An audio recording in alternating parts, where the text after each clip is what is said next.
Olá, hoje eu vim falar um pouquinho de como a gente perde tempo arrumando desculpas ao invés de arrumar soluções. Quanto que a gente gasta de energia tentando provar que determinadas situações ou determinadas posturas e posições elas não são benéficas e acaba trazendo prejuízo para o cliente. Eu falo isso porque recentemente eu me deparei com uma situação onde a cliente alegou que não contrataria o laudo de reforma porque o laudo de reforma não é uma lei e que a prática de aplicar o laudo de reforma em obras prediais ela caracteriza como reserva de mercado, como cartel. Vamos falar um pouquinho sobre normas técnicas. Realmente, nenhuma norma técnica é lei. Porém, todos os serviços de engenharia e de arquitetura, eles são realizados em cima de normas técnicas. Porque os profissionais habilitados que respondem tecnicamente por uma obra, eles têm o respaldo da norma técnica, que são situações, que são simulações que já foram testadas, que já foram ensaiadas e que, com o resultado da aplicabilidade dessas normas, trouxe o resultado, a qualidade e a durabilidade esperadas para determinados serviços. Então, quando a gente vai fazer uma concretagem, a gente segue as regras da ABNT. Quando a gente vai fazer um serviço de instalações, a gente segue a regra da ABNT. Quando a gente vai fazer um desenho técnico, a gente segue as normas da ABNT. Porque na etapa de manutenção, na etapa de adequação, na etapa de decoração, a gente tem que abrir mão dessa ABNT. O manual técnico do cliente, o manual do proprietário, ele é feito em cima da ABNT. O Código de Defesa do Consumidor, ele tem as premissas da ABNT. Para uma empresa que executa serviços de obras, para ela garantir aqueles prazos e durabilidades solicitadas no Código de Defesa do Consumidor, aquilo ali foi ensaiado segundo a BNT, que vai garantir que determinado serviço tenha tanto tempo de durabilidade, que um serviço de impermeabilização dure entre 3 e 5 anos, que um serviço de concretagem tenha uma duração aí estimada de 50 anos, seguindo as instruções mínimas aí de cuidados e zelo na parte de manutenção.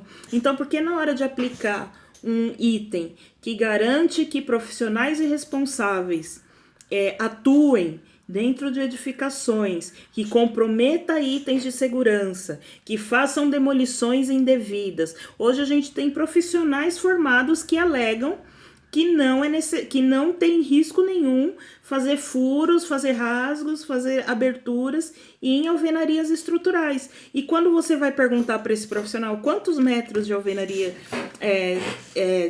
estrutural ele já executou na vida, ele não tem nem 10 metros quadrados de acervo técnico ou de participação em obras. Então, assim, são muitas pessoas questionando porque elas querem se sentir beneficiadas, mas colocando o seu imóvel, o imóvel do cliente, em risco.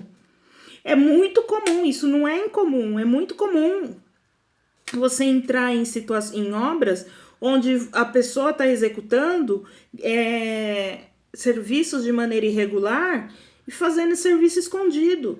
Tem edifícios que você não pode nem entrar com uma maquita, tem edifícios que você não pode nem entrar com martelete. Porque quem responde hoje diante de uma situação como essa é o síndico. Embora a gente não tenha nenhuma condenação, o processo que vai se rolando em cima dessa situação é muito grande, é muito desgastante. A partir do momento que tiver a primeira condenação, tiver jurisprudência para casos semelhantes a isso, talvez as pessoas comecem a se preocupar com essa ignorância em não aceitar uma norma que veio para trabalhar em benefício dos profissionais e do proprietário, talvez quando chegar nesse extremo as pessoas comecem a dar uma importância, mas sendo da área da engenharia e da arquitetura, a gente não quer trabalhar com risco, a gente não quer trabalhar com as situações extremas, a gente não quer esperar que o pior aconteça para que sejam tomada alguma decisão ou sejam impostas uma regularização e uma fiscalização mais pesada. O que muita gente desconsidera é que ele está fazendo uma obra em uma única unidade, mas se todas as unidades pensarem da mesma maneira, elas estão colocando os prédios, as suas unidades e as unidades dos seus vizinhos em risco. Então, existem situações que a própria construtora bate de frente, porque ela acaba tirando termos de garantia por conta de ações irresponsáveis de unidades autônomas. Você precisa criar uma situação como essa entre os seus vizinhos. Quando eu digo que uma norma ela deve ser cumprida, eu não estou pensando em mim, eu não estou morando naquela unidade. Se acontecer alguma coisa de errado ali, dificilmente aquilo ali vai me atingir fisicamente. Dificilmente eu vou colocar a minha vida em risco, mas eu posso estar trabalhando numa unidade onde unidades acima da minha, ou às vezes até abaixo, estão cometendo ações ilícitas e ilegais, e desonesta também, porque trabalhar contra a norma é uma forma de desonestidade, sim, porque você está sabotando um imóvel que foi pensado e planejado em cima de norma técnica e alega posteriormente que você não precisa dar continuidade a esses procedimentos e a esses zelos e a esses cuidados. Então, pense 2 vezes. Você não está dando lucro para o seu cliente.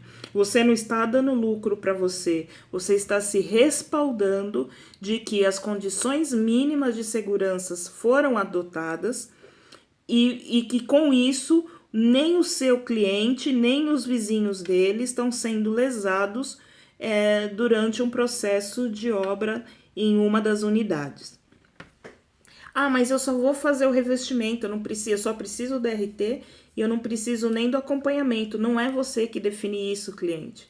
Infelizmente não é. Você não compra uma RT, você contrata um responsável técnico pela sua obra.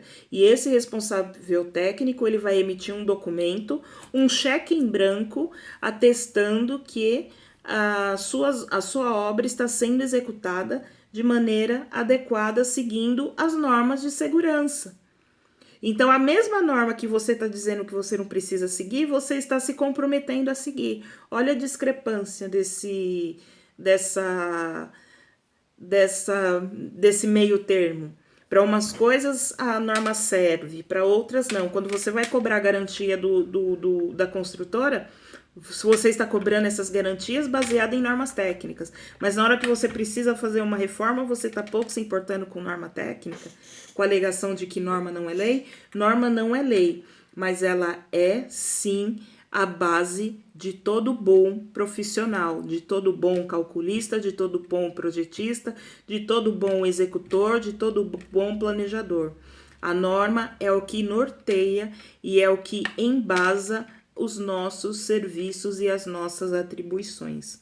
Sem norma técnica, a gente não teria garantia nenhuma. Nenhuma empresa conseguiria realizar certificações de ISO, de programa de gestão de qualidade total. Você não conseguiria o financiamento do seu imóvel, uma vez que para conseguir financiamento de agentes bancários, você tem que estar de acordo com as normas de segurança e as normas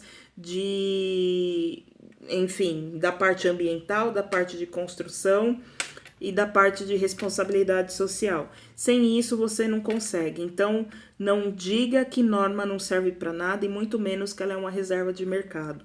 A norma está aí, diferentemente da atuação das pessoas que tenham que cobrar, a norma está aí e ela está para ser trabalhada e desenvolvida da melhor maneira. Reserva de mercado acontece a todo tempo, de todas as formas, e não é uma norma que intensifica ou que preserva essa técnica, essa prática de ser realizada. tá bom? Então, fica aqui o meu esclarecimento quanto à questão de normas técnicas e até o próximo vídeo.